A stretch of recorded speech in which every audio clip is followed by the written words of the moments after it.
तो लाइजोसोम जो है इनको हम डाइजेस्टिव ट्रैक्ट बोलते हैं सेल का, इनको सुसाइड बैग्स भी कहते हैं, क्योंकि जब भी कोई पैथोजन सेल में एंटर हो जाता है तो लाइजोसोम्स अपने आप को बर्स्ट करते हैं ताकि जो लाइजोसोम में हाइड्रोलिटिक एंजाइम्स है वो बाहर निकल जाए और इस बैक्टीरिया पैथोजन को डाइजेस्ट करे और साथ में सेल को भी, ताकि प्रिवेंट हो जाए इन्फेक्शन।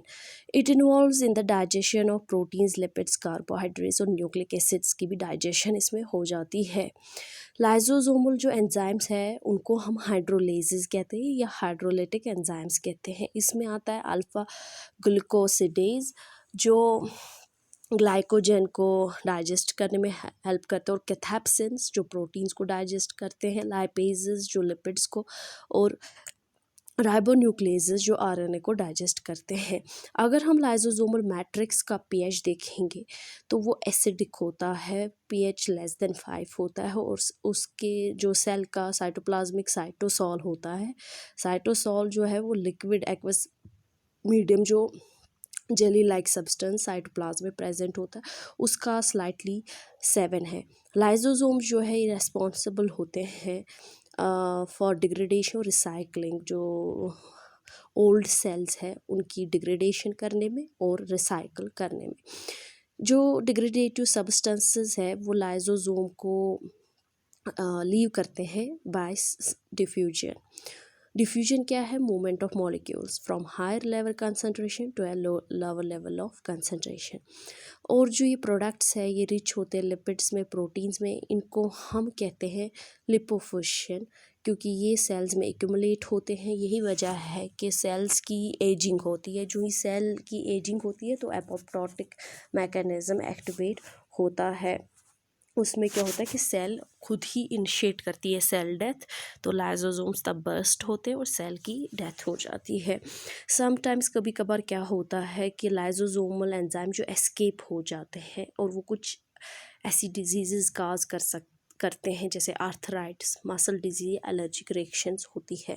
प्रोक्सिसोम जो गोल्गी बॉडी से ही बनता है, ये सिंगल मेम्ब्रेन बॉन्ड ऑर्गेनेली होता है। इसमें एक इम्पॉर्टेंट एंजाइम है कैटालेज। जब भी हमारी मेटाबॉलिक रिएक्शंस होती है तो कभी कभार टॉक्सिक इंटरमीडिएट प्रोडक्ट्स बनते हैं जैसे हाइड्रोजन पेरोक्साइड H2O2, और इसको कैटालेज फिर एक्ट करता है और कन्वर्ट करता है वाटर और ऑक्सीजन में। तो यानी जो प्रोक्सिसोम है इनका काम है टॉक्सिक सब्सटेंस को लेस हार्मफुल या हार्मलेस सब्सटेंसेस बनाने का काम होता है। तो सिर्फ इतना ही नहीं, जो लॉन्ग फैटी एसिड्स की ऑक्सीडेशन होती है उसमें भी प्रोक्सिसोम मतलब पार्ट प्ले करता है। देखा गया है कि जिन लोगों में सर्टन रीजंस की वजह से प्रोक्सिसोम्स की एब्सेंस होती है, बन नहीं पाते हैं, गोल्गी अपैरेटस सिंथेसाइज नहीं कर पाता है, उस डिज़ीज़ को सेल्वेजर सिंड्रोम कहते हैं। प्लांट्स में जो लाइजोसोम्स होते हैं उनको हम ग्लाइऑक्सिसोम्स कहते हैं।